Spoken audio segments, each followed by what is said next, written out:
का third question 9.1 के straight lines वाले चैप्टर का। अब हमारे पास थर्ड क्वेश्चन क्या दे रखे हैं, find distance between P and Q, दो पॉइंट्स के बीच का डिस्टेंस निकालना है। व्हेन, कब निकालना है, दो कंडीशन है, पहली कंडीशन ये है, दूसरी है।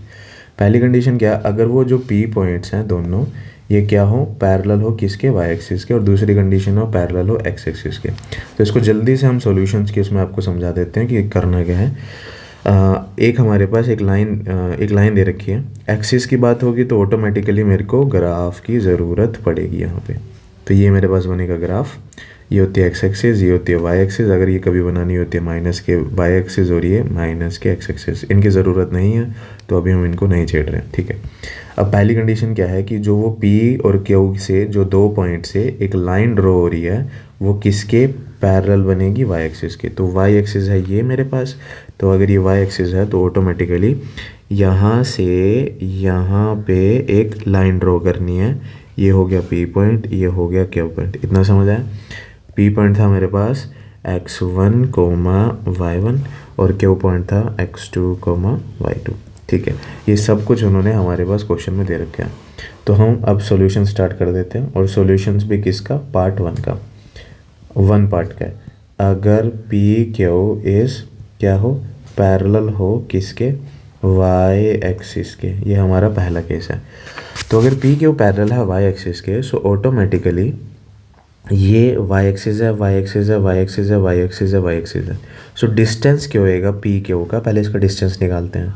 So distance between P Q कितना होगा, पी क्यू, पी और क्यू पॉइंट से,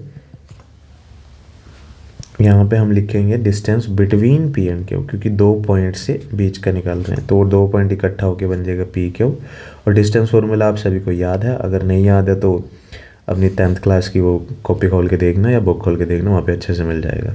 x2 माइनस x1 का whole square plus y2 minus y1 का होल स्क्वायर, और उसके पूरे के ऊपर आता है अंडर रूट। ये है हमारे पास फॉर्मूला, ठीक है।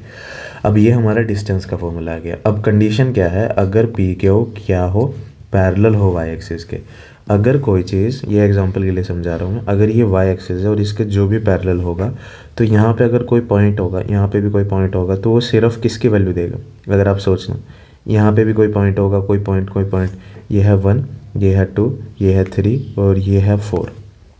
अगर ये 4 है तो ऑटोमेटिकली ये भी 4 कोमा कुछ होगा, ऑटोमेटिकली ये भी 4 कोमा कुछ होगा, और ये भी 4 कोमा कुछ एक वैल्यू आएगी, 0 नहीं होगा बट 4 कोमा, और नीचे भी 4 कोमा माइनस के कुछ वैल्यू होगी, 4 कोमा क्यों होगी, क्योंकि ये 4 4 4 4 4 फिर इसके अलोंग जो वाई एक्सिस की आएगी।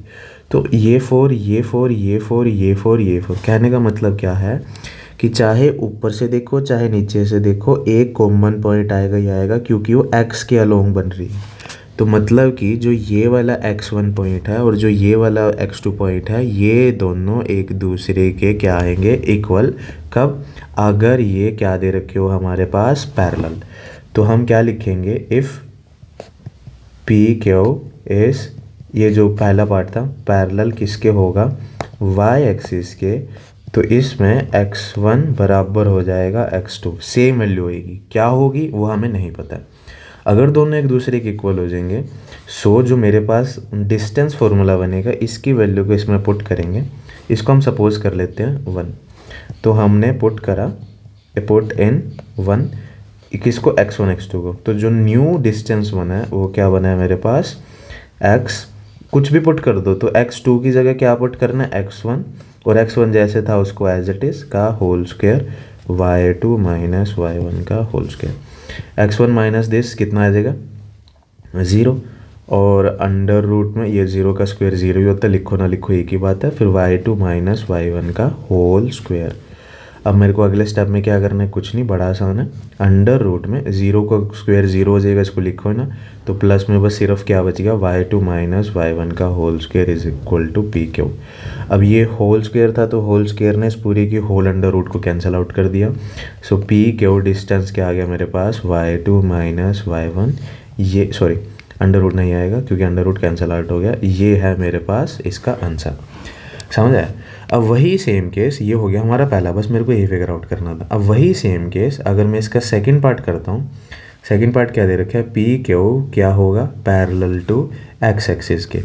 अगर पी क्यू एक्स एक्सिस के पैरेलल है तो इसको अब सेकंड पार्ट भी स्टार्ट कर देते हैं।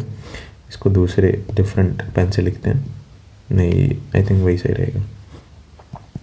अगर P Q is parallel to X axis, diagram same बनेगा, बस सिर्फ एक्सिस सेम बनेगी पर डायग्राम चेंज हो जाएगा। समझ आ रहा है आप सभी को। इसको स्ट्रेट लाइन ड्रॉ करनी है सभी ने, और ये हो गया हमारे पास एक्स एक्सिस, ये है एक्स और ये है वाई। पी क्यू किसके पैरेलल है, एक्स एक्सिस के, तो एक्स एक्सिस के पैरेलल या तो वो यहाँ पे बनेगा या फिर वो यहाँ पे। तो अभी हम सिर्फ ऊपर वाला लेके चल रहे हैं। तो अगर वो ये वाली लाइन है, ये लाइन है कोई एक पी क्यू और ये है एक्स एक्सिस, तो ये दोनों एक दूसरे के पैरेलल है, हाँ है। तो होगा क्या, अब नोटिस करना, यहाँ पे अगर कोई पॉइंट 1 होता, कुछ भी होता, यहाँ पे 2 होता, यहाँ पे 3 और ये वाला पॉइंट 4 होता, तो वाई पे ये वाई पे 4,0,4 पे कुछ होता अगर मेरे को वैल्यू निकालनी होती। कहने का मतलब है कि यहाँ पे अगर मैं कोई एक वैल्यू निकालता तो ये होती कोई x की कोई एक वैल्यू कोमा 4 और x की कोई एक वैल्यू कोमा 4 और x की कोई एक वैल्यू कोमा 4। कहने का मतलब अगर कोई चीज़ x y इसके पैरेलल है तो वहाँ पे y की किससे निकल रही है, ये 4 से होकर निकल रही है, तो ये 4 4 4 y पे ये 4 ही वैल्यू देगी और कुछ नहीं देगी, x पे उसकी वैल्यू चेंज होती रहेगी। तो यहाँ से अब वही same P Q distance formula x2 minus x1 का whole square y2 minus y1 का होल स्क्वायर। इफ़ अगर पी क्यू किसके पैरेलल है, x एक्सिस के, तो अगर पी क्यू एक्स एक्सिस के पैरेलल है तो उसके y वाले कोऑर्डिनेट्स, तो y1 इक्वल टू y2 बराबर हो जाएंगे। कैसे अभी बताया, अगर ये 4 से निकल रहा है तो यहाँ पे भी x का कोई एक पॉइंट और y हमेशा 4 ही रहेगा। अगर ये इसका कोई एक पॉइंट y हमेशा 4, ये चेंज होता रहेगा। x का सेम क्या रहेगा, सिर्फ y के, तो y के सेम रहेंगे तो दो ही y, एक ये पॉइंट था एक ये पॉइंट था, तो दोनों के दोनों जो भी y कोऑर्डिनेट है वो दोनों के दोनों इक्वल हो जाएंगे। तो अगर ये दोनों इक्वल हो गए तो इसको किस में पुट कर देंगे, 1 में। सो ये था y2 पुट इन इक्वेशन 1। इसको इसमें पुट करा तो मेरे पास जो पी के वो निकल के आया वो आया x2 माइनस x1 का होल स्क्वायर। इसकी जगह बस किसी एक को चेंज कर दिया, y2 माइनस ये, इसको हम y1 माइनस y2 से भी चेंज, y1 माइनस y1 से भी चेंज कर सकते हो, आपकी मर्जी है, उसका होल स्क्वायर। y2 में से y2 गए कितना आ जाएगा, 0। तो ये पूरा का पूरा कैंसिल आउट होगी क्योंकि ऊपर करा हुआ एक स्टेप में, तो मैं इसको डायरेक्ट ही कर दूंगा 0। अब अगले स्टेप में क्या रहेगा, 0 का स्क्वायर तो 0 ही होगा। तो अब मेरे पास नेक्स्ट बचा x2 माइनस ये 2 इसके सबस्क्रिप्ट में नीचे है मतलब का होल स्क्वायर, होल से होल अंडर रूट कैंसिल, और पी क्यू की वैल्यू कितनी आएगी, x2 माइनस x1 की हमारे पास वैल्यू आएगी। समझ आ रही है आप सभी को। तो बस मेरे को इसको अच्छे से लिख देते हैं, पी क्यू की वैल्यू कितनी आएगी, x2 माइनस x1, और ये आ गई मेरे पास इसकी वैल्यू। ये मेरा आंसर है।